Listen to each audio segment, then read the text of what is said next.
우리는 계속해서 지금 갈라디아서 말씀을 살펴보고 있습니다.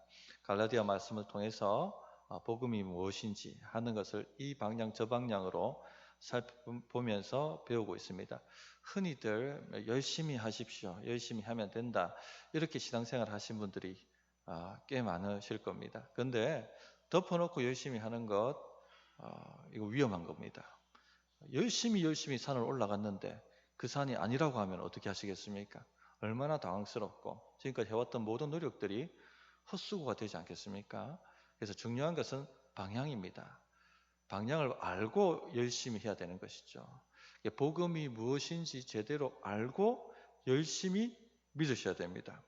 복음의 핵심은, 오늘 갈라디아 말씀이 말씀하시는 복음의 핵심은 이신칭입니다. 잘 알고 계시죠? 뭡니까? 이신칭의 뜻이 믿음으로 말미암아 의롭다함을 받는다, 의롭다함을 얻는다, 그 말씀이죠. 그런데 다 아시는데 좀 더 깊이 들어가면 율법의 행위와 복음을 믿는 것의 차이를 모르시는 분들이 많습니다.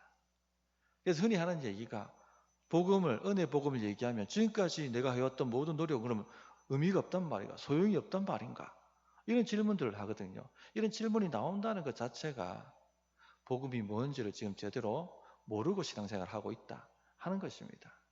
그래서 이 갈라디아서 말씀을 통해서 복음을 잘 이해하셔서 바른 방향을 잡고 열심히 신앙생활 하시는 우리 성도님들 되셨으면 합니다. 이 갈라디아 말씀을 통해서 지금까지 믿음과 행위의 관점에서 복음을 살폈고, 또 율법의 저주의 관점에서도 살펴보았고, 약속과 율법의 차이에서도 살펴보았습니다. 또 성령의 능력을 받는 것과의 관계에서도 복음을 믿는 것과 율법의 차이를 살펴보았습니다. 오늘은 믿음이 오기 전과 믿음이 온 후의 관점에서 복음의 차이를 한번 살펴보도록 하겠습니다. 첫째, 믿음이 오기 전에 우리는 모두 믿음의 때까지 율법에 갇혔다는 겁니다. 율법 아래 갇혔다. 23절 그 말씀이 나오죠. 믿음이 오기 전에 우리는 율법 아래 매인바 되고 계시될 믿음의 때까지 갇혔느니라. 그래서 우리가 복음을 믿기 전까지는요, 율법 아래 갇혀 산다는 겁니다. 율법이 사는 줄도 알지만, 율법을 행하려고 하지만, 즉 하나님의 말씀을 지키려고 하지만 어떻게 됩니까? 하나님의 말씀을 지키지 못하고 그 하나님의 말씀이 정지하는 그 정죄에 빠져서 꼼짝없이 율법 아래 갇혀 살 수밖에 없다는 것입니다.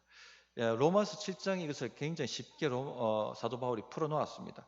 로마서 7장 7절부터 8절 말씀 보면, 그런즉 우리가 무슨 말을 하리요? 율법이 죄냐? 그럴 수 없느니라. 율법으로 말미암지 않고는 내가 죄를 알지 못하였으니, 곧 율법이 탐내지 말라 하지 아니하였더라면 내가 탐심을 알지 못하였으리라. 그러나 죄가 기회를 타서 계명으로 말미암아 내 속에서 용과 탐심을 이루었나니, 이는 율법이 없으면 죄가 죽은 것입니다. 자, 하라 하지 말라 하는 이 율법 체계를 가져다 대면 죄가 기회를 타서 죄의 욕심을 이루고 욕망을 이루어서 더 사람을 부패하게 만든다. 그 얘기를 지금 하고 있는 것입니다. 누가 그런 시험을 했다고 하죠. 유리창에다가 절대 돌을 던지지 마십시오. 율법을 갖다 딱 걸어놨습니다. 전에는 여기 유리창이 있는지 없는지도 관심도 가지지 않고 지났던 사람들이 관심을 가지게 되고, 그리고는 계명을 갖다 대니까 죄가 기회를 타서 그 안에 죄의 욕심을 이뤄냅니다. 왠지 던지고 싶어지는 거예요. 하라고 하면 하고 싶어지고, 하지 말라고 하면 하고 싶어지는 반항심이 생기지 않습니까? 그래서 누군가는 꼭 그 유리창에다가 돌을 던지고 맙니다. 잔디를 절대 밟지 마십시오. 그러면요, 반드시 밟습니다. 계명을 갖다 대면 죄가 죽는 것이 아니라 죄가 기회를 타서 죄의 욕망을 이룹니다. 그래서 율법으로 열심히 살아보려고 하면 살아볼수록 어떻게 됩니까?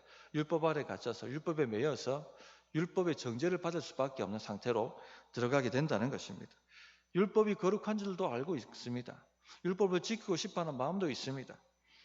그러나 그렇게 안 된다는 것이죠. 그래서 사도 바울이 그렇게 탄식하죠. 로마서 7장 22절에 보면, 내 속사람으로는 하나님의 법을 즐거워하되 내 지체 속에 한 다른 법이 내 마음의 법과 싸워 내 지체 속에 있는 죄의 법으로 나를 사로잡는 것을 보는도다. 오라 나는 공고한 사람이로다. 이 사망의 몸에서 누가 나를 건져내랴. 잘 한번 생각을 해보십시오. 기도해야 한다. 기도하라 하는 어떤 말씀을 들었습니다. 마음이 감동이 왔습니다. 몇 년 전에 우리가 세겹줄 하면서 1시간 기도하기 하는 주제를 가지고 기도에 대한 말씀을 나눴습니다. 그때 어떤 마음이 들었습니까? 내가 기도해야지. 기도해야지 하는 역사가 있지. 그런 도전을 다 받으셨습니다. 자, 그리고 결단합니다. 내가 하겠습니다. 그런데 어떻게 됩니까?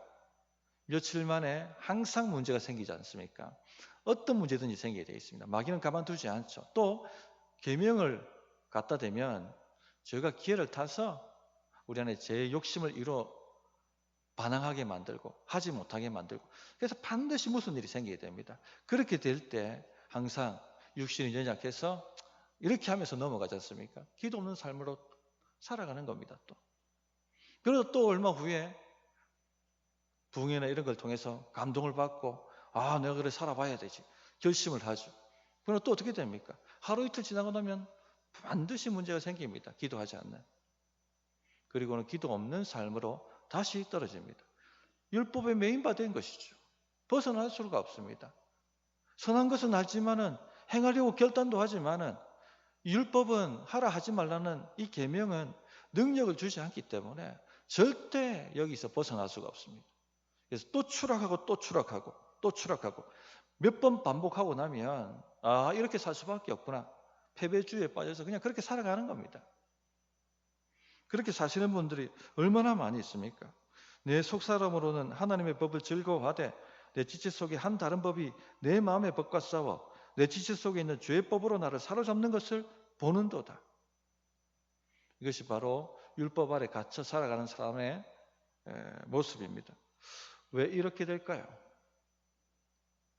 율법은요 벗어날 수 있는 능력을 주지 않기 때문에 그렇습니다. 하라 하지 말라는 것은요 절대 우리에게 행할 능력을 주지 않습니다. 전에 중독 세미나 얘기를 한번 드린 적이 있었죠. 게임 중독 악하다는 거 모르는 사람이 어디 있습니까? 하면 인생 망친다는 거 모르는 사람이 어디 있습니까? 그런데 아무리 이 게임 중독이 인생을 피폐하게 만들고 망친다는 예를 갖다가 들이대고 해도 벗어나지는 못합니다. 안 하고 싶어도 안 할 수가 없습니다. 왜? 중독에 사로잡혀 있기 때문에. 알코올 중독 악하다는 것 모르는 사람이 어디 있습니까? 노름 중독 악하다는 거 모르는 사람이 어디 있습니까? 안 하고 싶어 합니다. 손가락도 자르고 발가락도 잘라보고 그러나 행할 능력을 주지 않으니까 또 알코올 중독에 빠지고 노름 중독에 빠지고 이렇게 되는 것이죠. 이 죄도 마찬가지입니다. 모든 죄가 다 그래요. 감옥에 들어갔다 나오면 갱생해가지고 새 사람이 될 것 같지만 그렇게 되지 않죠. 또 범죄하고 또 범죄하고 또 가고 또 가고 또 가고 갇혀서 벗어날 수가 없습니다. 왜냐하면 하라 하지 말라는 것은요 절대 우리에게 능력을 주지 않기 때문에 그렇습니다. 그렇다면 무엇이 우리에게 능력을 줍니까? 이걸 벗어날 수 있게 만드는 능력은 어디서 옵니까? 믿음이에요. 믿음이 능력을 줍니다. 그래서 마가복음 9장 23절에 예수께서 이르시되 할 수 있거든이 무슨 말이냐? 믿는 자에게는 뭐라고 하셨어요? 등이 하지 못할 일이 없느니라. 능력은 믿음에서 오는 거예요. 그런데 그 믿음은 어디서 옵니까? 믿음은 하나님의 말씀, 복음의 말씀을 들음에서 오는 것이죠. 로마서 10장 17절에 그러므로 믿음은 들음에서 나며 들음은 그리스도의 말씀으로 말미암느니라. 성도님들 부지런히 복음의 말씀을 들으십시오. 그래 해야지 믿음이 일어나고 그 믿음이 와야지 죄를 이길 능력이 오고 뭔가를 성취할 만한 하나님의 말씀을 지킬 만한 능력이 오는 것입니다.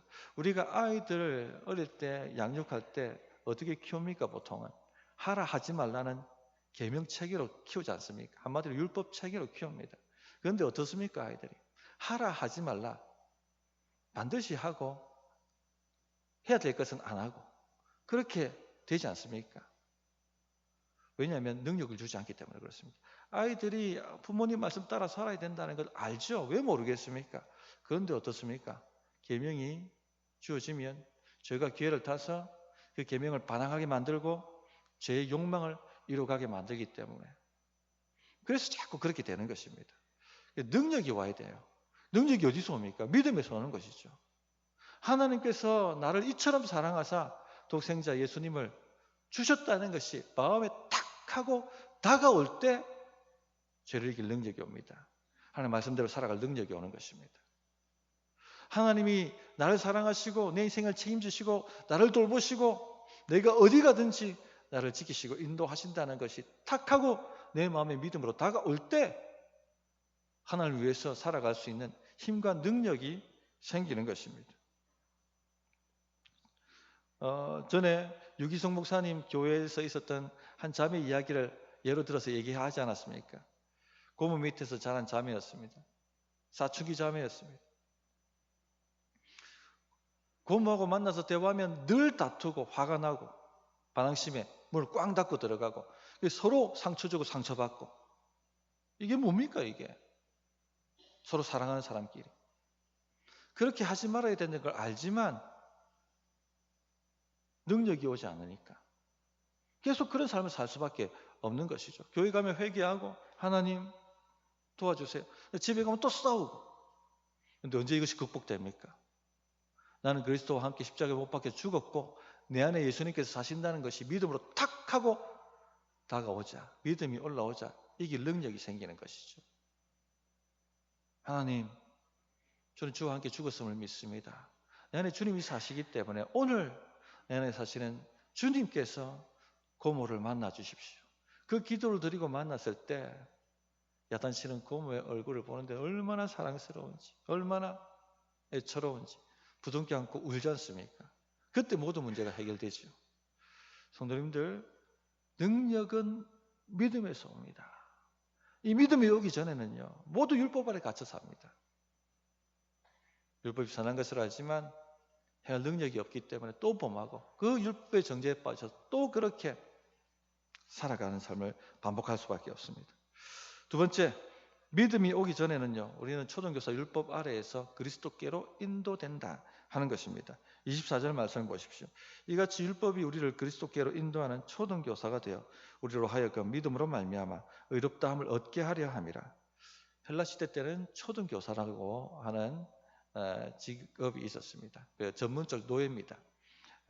부잣집 아들을 어릴 때 하라 하지 말라는 계명으로 가르치는 그런 전문 노예를 초등교사라고 불렀습니다. 그 당시 그림을 보면 긴 회초리를 들고 돌아다니는 초등교사의 모습이 그려진 그림을 볼 수가 있습니다. 굉장히 엄했다고 합니다. 조금만 잘못하면 채찍으로 후려치는 것이죠. 그러니까 이 초등교사 밑에 있는 이 어린 아이들은 빨리 내가 자라서 성인이 되고 아버지 재산을 내가 물려받아서 벗어나고 싶다, 그런 마음을 품고 살았다고 합니다. 율법이 바로 이와 같은 역할을 한다는 거예요.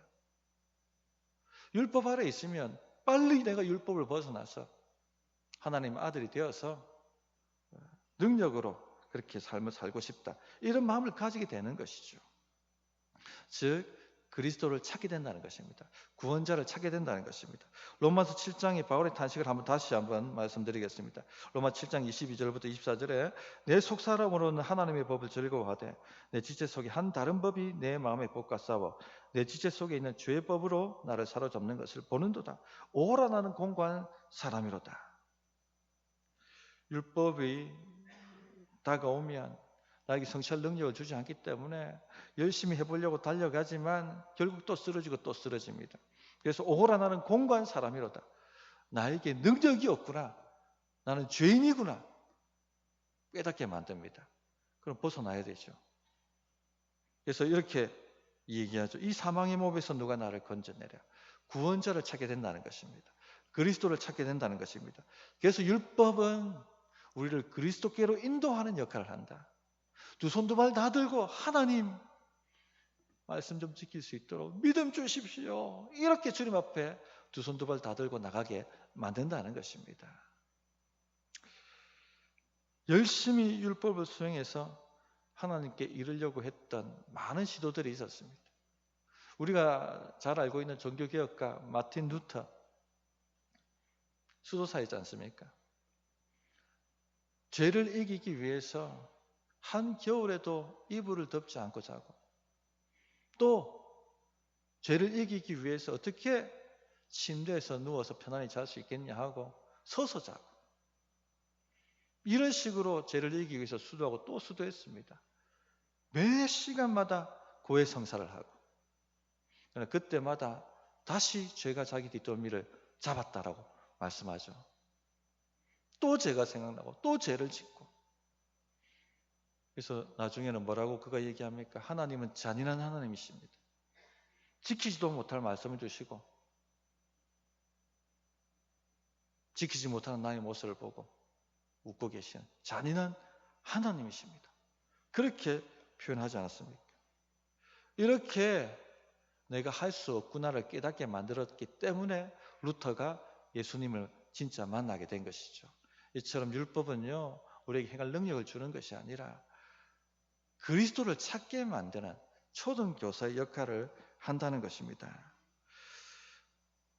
우리 삶에 대한 하나님의 축복이 어떤 식으로든 우리의 영적 성취에 따라 주어진다고 생각하는 분들이 상당히 많습니다. 그래서 그렇게 성취해서 하나님의 복을 얻으려고 합니다. 좀 성취했다 싶으면 교만합니다. 교만해집니다. 자기 자랑에 빠지고 자기보다 못한다고 생각하는 사람 비판하고 정죄하고 비난합니다. 내가 그런 성향의 사람이라면 율법 아래 갇혀 있는 겁니다. 또 좀 성취하지 못하면, 실패하면 뭐에 빠집니까? 패배주의에 빠지죠. 나는 쓸모없는 인간이고 하나님 날 저주하시는 것 같고 나를 복 주시지 않는 것 같아 생각을 합니다. 하나님은 나를 싫어하셔. 그렇게 말하는 분들도 꽤 많이 있습니다. 이것도 율법 아래 갇혀 살아가는 삶입니다. 그래서 어느 날은 하나님이 복 주시는 것 같고 내가 좀 성취를 잘한 날에는 하나님이 활짝 웃으시면서 막 복을 주시는 것 같고, 좀 내가 실수하고 실패한 날에는 하나님 인상을 찡그리고 흠을 찾으시며 정죄하시고 그러시는 것처럼, 저주를 퍼부으시는 것처럼 여겨집니다. 이 양극단을 갖다가 왔다 갔다 하는 거예요. 이렇게 지금 내 신앙생활을 하고 있다면 율법 아래 갇혀서 살아가고 있는 것입니다. 오라, 나는 공고한 사람이로다. 누가 이 사망의 몸에서 나를 건져내랴. 답이 무엇입니까? 두 손 두 발 다 들고 주님께 나오는 것입니다. 성도님들, 초등교사 율법을 벗어나야 합니다. 이제 우리를 위해서 십자가에서 자신의 살을 찢으시고 피 흘려주신 예수님께 마음을 활짝 열고 나아가야 합니다. 예수님이 우리를 위해 죽으신 것을 믿음으로 받아들이셔야 됩니다. 우리에게 예수님의 의를 전가시켜 주셔서 우리를 의롭다 하신 것을 믿음으로 받아들이셔야 됩니다. 우리 성취 상관없이 하나님은 우리를 사랑하십니다. 이걸 믿으셔야 됩니다. 근데 많은 분들이 우리 성취에 따라서 하나님이 웃으시기도 하고 인상을 찡그리시기도 하고 그렇게 생각한단 말이에요. 우리가 죄인 되었을 때 예수님께서 십자가에서 죽으셨습니다. 우리를 위해서 피 흘려주셨습니다. 우리가 예배 잘 드릴 때, 하나님 말씀을 잘 지킬 때, 기도 열심히 할 때 죽으신 것이 아닙니다. 우리가 죄인이었을 때 우리를 사랑하셔서 먼저 우리를 십자가에 못 박혀 살찌고 피 흘려 우리 모든 죄값을 감당해 주신 것입니다.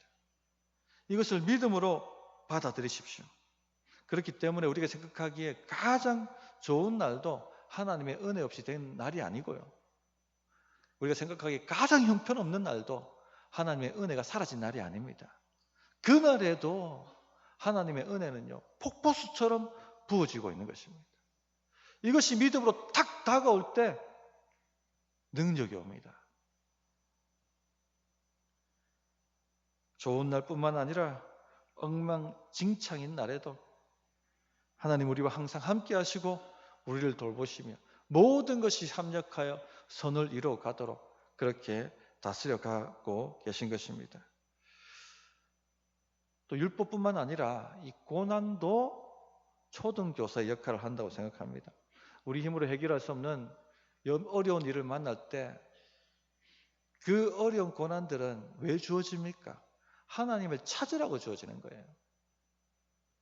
탕자 비유의 탕자가 아버지 재산 다 받아가지고 저 타국에 가서 멋지게 살지 않습니까?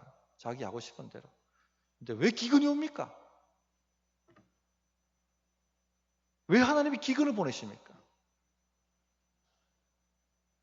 찾으라는 거예요. 하나님 찾으라는 거예요.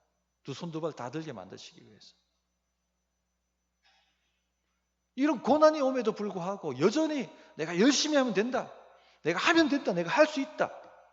그렇게 발버둥 치고 계시다면 이 고난의 초등교사를 졸업할 수 없습니다. 여전히 그 율법으로 자기를 움직이려고 한다면요. 결코 벗어날 수 없습니다. 두 손 두 발 다 들고 주님을 찾으라는 것입니다. 그래 해야지 졸업이 일어납니다. 성도님들, 그러므로 이 초등교사를 졸업하기 위해서는 어떻게 됩니까? 오직 그리스도께 나와서 주 예수만을 믿어야 한다는 것이죠. 다른 것이 아니라 오직 주 예수를 믿어야만 되는 것입니다. 이제 우리는 율법의 시대가 아니라 믿음의 시대에 살고 있습니다. 예수님께서 이 땅에 오셨고 율법을 다 성취하시고 십자가에서 우리를 위해 율법의 저주를 탕감하셨습니다. 자신의 피로. 또한 율법을 다 성취하셔서 자신의 의를 우리에게 믿는 자에게, 누구든지 믿는 자에게 전가시켜 주시는 믿음의 시대에 살고 있습니다. 그러므로 주 예수를 믿으십시오.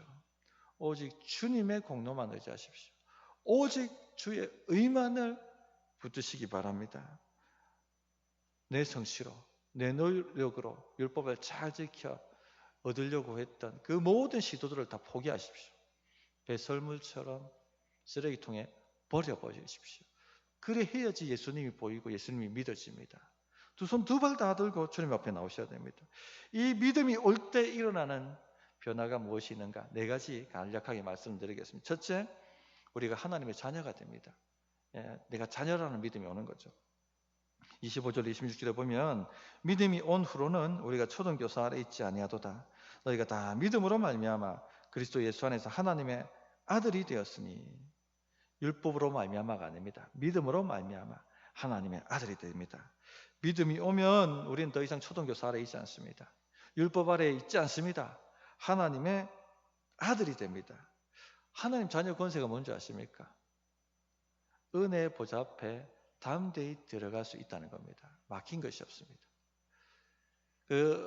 존 F 케네디가 미국 대통령이었을 때 타임지에 그 존 F 케네디 집무실에 놀고 있는 아들의 사진이 실린 적이 있습니다. 굉장히 특별했죠. 화이트하우스에 아무나 못 들어갑니다. 고위직이라고 해도 대통령이 부르지 않으면 함부로 그 집무실에 들어갈 수가 없죠. 누군가 화이트하우스에 들어가려고 한다면 어떻게 됩니까? 사살당합니다. 경비병에게 총 맞아 죽습니다. 그런데 누구는 마음껏 들어갈 수 있습니까? 시도 때도 없이. 아들. 하나님의 은혜의 보좌 앞에 누구가 시도 때도 없이 들어갈 수 있습니까? 하나님의 아들이 들어가는 거예요. 우리가 기도할 때 자 멀리 하나님이 계시다고 생각하지 마세요. 우리가 기도하는 순간 바로 여기에 하나님의 보좌 안에 들어가는 겁니다. 하나님 품에 안겨서 아버지, 제가 이것이 필요합니다. 이런 도움이 필요합니다. 들으시는 거예요. 역사가 있는 것입니다. 이게 믿어주시기 바랍니다. 또한 아들에 관해서 한 가지만 더 말씀드리면 죄를 이길 능력이 옵니다. 반복되고 습관적으로 이루어지는 죄에 대해서 예수 이름으로 이제 그만이라고 외치시기 바랍니다. 그러면요 실제 죄가 끊어진다는 것을 경험하게 될 것입니다. 믿음이 오니까 그렇게 그 메탈 음악에 빠져서 온 방안을 그 CD로 도배했던 아이가 하나 있었어요. 믿음이 오니까 모든 이 메탈 음악 CD를요 쓰레기통에 다 버리는 걸 보았습니다. 죄를 끊을 힘이 생깁니다. 사도행전에 보세요. 에베소 지역에 그 마술사들이 모든 마술책을 다 가지고 가서 믿음이 오니까 불살라 버리죠. 무당이 무당짓을 그만하고 돌아온다는 게 쉬운 일입니까? 굉장히 어려운 일이에요. 마귀의 방해가 얼마나 강합니까? 그러나 믿음이 오면 이 죄를 끊어낼 능력이 생긴다는 겁니다. 중독도 끊어지고요. 이게 하나님 자녀의 권세입니다. 믿음이 오면 하나님 자녀의 권세가 일어나는 것이죠. 둘째는요, 그리스도로 옷 입습니다. 27절 보시면 누구든지 그리스도와 합하기 위하여 세례를 받은 자는 그리스도로 옷 입었느니라. 믿음이 오면 그리스도로 옷 입습니다. 옷은 뭐죠? 예, 그 사람이 어떤 사람인지 신분을 나타내죠. 군복을 입으면 이 사람 군인이구나. 경찰복을 입으면 이 사람은 경찰이구나. 우리는 무슨 옷을 입고 있습니까? 그리스도로 옷 입고 있습니다. 하나님이 우리를 보실 때 많은 분들이 하나님 나의 흠을 찾고 계시다, 이렇게 착각하고 계신 분들이 많아요. 아닙니다. 그리스도로 옷 입은 깨끗한 우리를 보고 계십니다. 예복을 입은 우리를 보고 계신 거예요. 흠 없는 우리를 보고 계신 것입니다. 의롭다함을 받은 우리를 보고 계신 것입니다. 마귀는 자주 와서 우리에게 속삭이죠. 너는 쓸모없다. 너는 이렇게 살 수밖에 없다. 너는 가망이 없어. 너는 저주받았어. 하나님 너를 미워하시고 네 기도는 듣지 않으신다. 네가 하는 모든 일이 형통하지 않을 것이다.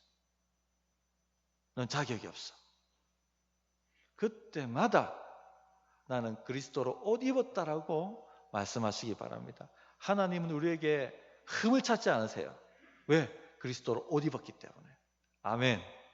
믿음이 오면 그렇다는 겁니다. 셋째, 어떤 차별도 없습니다. 28절에 보면 너희는 유대인이나 헬라인이나 종이나 자유인이나 남자나 여자나 다 그리스도 예수 안에서 하나니라. 인종이 다르다고 더 은혜 주시고 덜 은혜 주시고 없습니다. 사회적 신분이 높다 낮다를 따라서 더 주고 덜 주고 없습니다. 성별에 따라서 덜 주고 덜 주고 없습니다. 목사라고 더 은혜 주고 집사라고 덜 주고 없습니다. 믿음이 오면 차별이 없습니다. 어떤 집사님은 잘 되는 것 같아 보이고 왜 나는 이 모양일까? 차별이 없어요. 믿음이 오면. 아멘이십니까? 믿음이 와요. 믿음이 와요. 믿음이. 넷째, 아브라함의 자손이요 약속대로 유업을 이을 자가 됩니다. 29절, 너희가 그리스도일 것이면 곧 아브라함의 자손이요 약속대로 유업을 이을 자니라. 지난주 하나님의 유업을 받는 법에 대해서 말씀을 드렸습니다. 하나님의 나라가 우리의 것입니다. 먼 미래의 얘기가 아니고 지금 여기서 누릴 수가 있습니다. 그런 은혜가 어디서 옵니까? 믿음이 오면 누린다는 것입니다. 말씀을 정리하겠습니다. 믿음이 오기 전에는요, 아무리 열심히 살려고 해도 율법 아래 갇힌 존재밖에 안 됩니다. 율법이 상한 것도 알고 말씀대로 살아야 된다는 거 압니다. 결단도 해봅니다. 그러나 율법의 정죄에서 벗어날 수 없습니다. 어느 날에는 하나님이 웃고 계신 것 같고 어느 날에 우리 흠을 찾고 계신 것 같고 여기를 온탕과 냉탕을 왔다 갔다 하는 이 신앙의 롤러코스터를 벗어날 수가 없는 것이죠. 죄를 이길 능력도 없고 기도에 대한 확신도 없고 삶을 바꿀 만한 능력도 오지 않습니다. 어디서 옵니까? 믿음에서 옵니다. 믿음에서. 믿음이 오면 하나님의 자녀의 권세를 누립니다. 믿음이 오면 하나님 나라 유업을 누립니다. 믿음이 오면 그리스도로 옷 입습니다. 우리 성도님들, 예수님께서 우리 성도님들을 위하여 죽으시고 부활하셨다는 것이 마음에 가슴에 믿어지기를 진실로 바랍니다. 어떻게 기도해야 될지 1분간 기도하겠습니다.